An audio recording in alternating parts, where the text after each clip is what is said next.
Ja kaloj fjalën kryeministrit. Unë po riullur si me gjelisin e Dibrës edhe për të shmangë edhe ato humoret nga larg që sa i gjatë jam, sa pak flok kam, si më kanë ra flokët gjithë të periudhë etj etj. Si i dini vetë jo. Kështu më mirë ullet, kështu që nuk më kap shënjestra juaj 100%, po pjesërisht. Apo jo si. Spari një herë faleminderit shumë që keni ardhur edhe që interesoheni seriozisht për këtë fazë ku ne tani nuk jemi më të dëshiruar, por jemi të detyruar të hymë, që është faza e bashkimit. E bashkimit që bën fuqinë, jo ashtu siç thonë çyrykët që vi vërdall për të hedhur balt mbi çdo gjë, pra jo si kooperativat e dikushme, por si kooperativat e Bashkimit Evropian. Bashkimi Evropian funksionon me kooperativa, por ndryshe nga kooperativat e komunizmit, në kooperativat e Bashkimit Evropian, secili prodhon më vete dhe të gjithë shesin bashkë. Ka që thjesht është kjo punë. Duke shitur bashkë, krijojnë një volum shumë më të madh, pra kanë një pozitë negociuese shumë më të fortë me blerësin, por nga ana tjetër harmonizojnë të gjithë veprimtarinë prodhuese, pasi mbjellin me një farë, pastaj ndajnë kostot e punimit të tokës, ndajnë kostot e përkujdesjes për prodhimin, dhe pastaj grumbullojnë, ambalazhojnë dhe shesin. Shoqëri të Bashkuara Bujqësore, SHBB. Kështu janë quajtur në ligj për të shmangur atë frikën e madhe që vjen nga trauma e shkuarës që po na mbledhi tashin kooperativ këta socialistët. Në fakt, ne kemi nxitur këtë punë prej kohësh.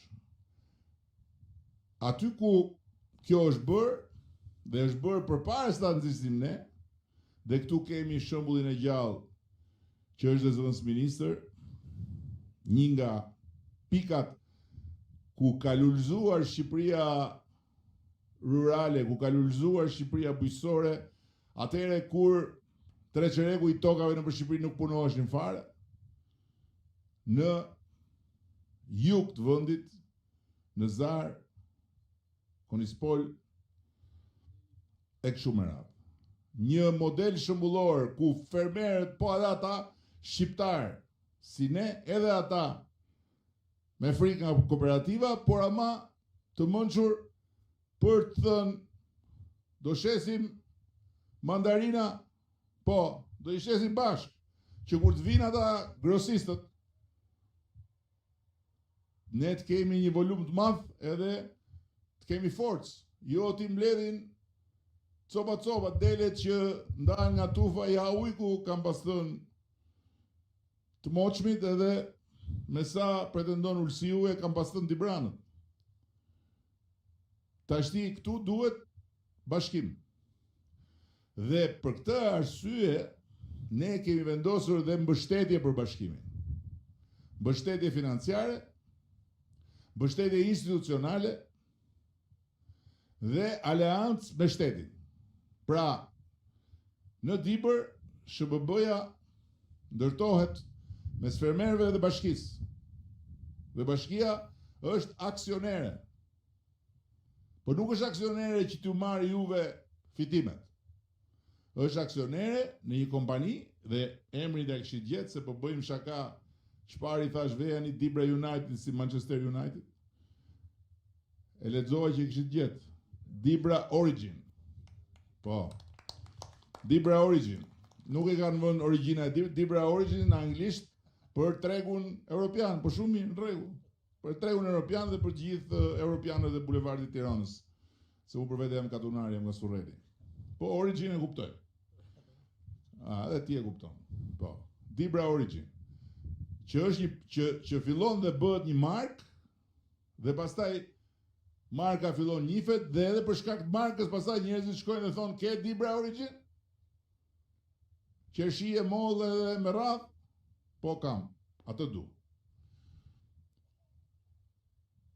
Në të kundërt, nuk e përballojmë dot përplasjen e madhe që do të vijë kur ne të bëjmë antar të Bashkimit Evropian. Nuk e përballojmë dot, kaq e thjeshtë është. Gjithë ai treg i madh, ne do dalim tek e tek, edhe do mbijetojmë. Ku do t'i shesim produktet me çanta në rrugët e Brukselit? Ku? Pastaj, si do realizohet siguria ushqimore? Do shkojnë të gjithë tek e tek të bëjnë analiza në për laboratore? Do paguajnë për të bërë analiza? Si do ulen kostot e prodhimit? Se ankohen me drejt për kostot e prodhimit, për kostot e prodhimit ulen. Se nëse një, po them në mënyrë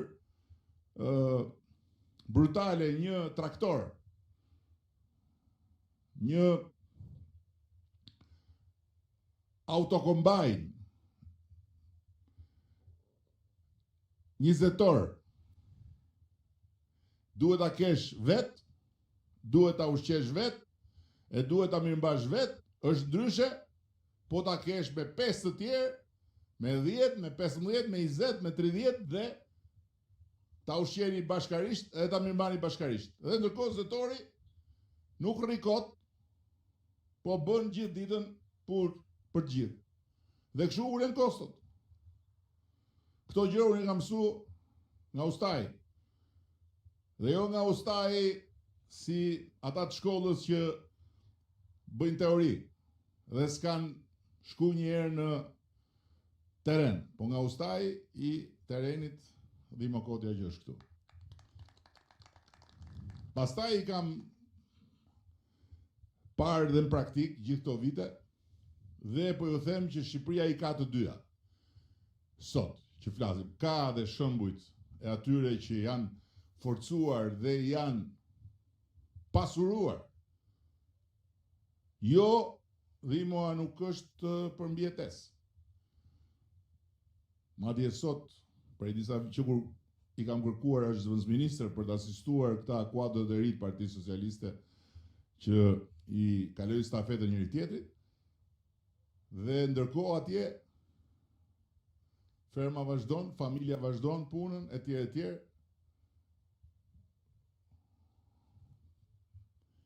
Sepse ajo punë krijon mirëqenie. Dhe krijon mirëqenie sepse është sipërmarrje, nuk është mbietes. Kam 3 dhi, dal i kullos, marr qumshin, shkoj atje be kanaçe, nuk funksionon më kjo gjë. Dhe siç kemi kaluar nga thertoret tek kthesa Kamzës, nga shportat dhe nga tezgat në rrugët e Shqipërisë që ishin si korridore me molle me qep, tek niveli tjetër, tani duhet të kalojmë në nivel tjetër. Është e domosdoshme. Është e domosdoshme, është jetike. Duhet të kalojmë në sipërmarrje në shembullin e më të mirëve që janë. Dhe kur edhe këta Valentino këtu, se kështu e ka kapelen, po, me vejipin e madh, edhe kur dhe këta janë të interesuar për të bashku, imagjino tashti se sa është të interesuar do të jenë ata që janë më të vegjël. Sepse duhet kriju volum. Vejipi shet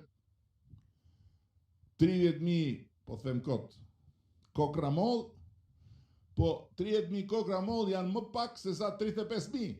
Dhe kur janë 35.000, je më i fort kur shkon atje dhe thuj, jo, çmimi është ky, nuk është ky që do ti, është ky që them unë, ndryshe kap tjetrin.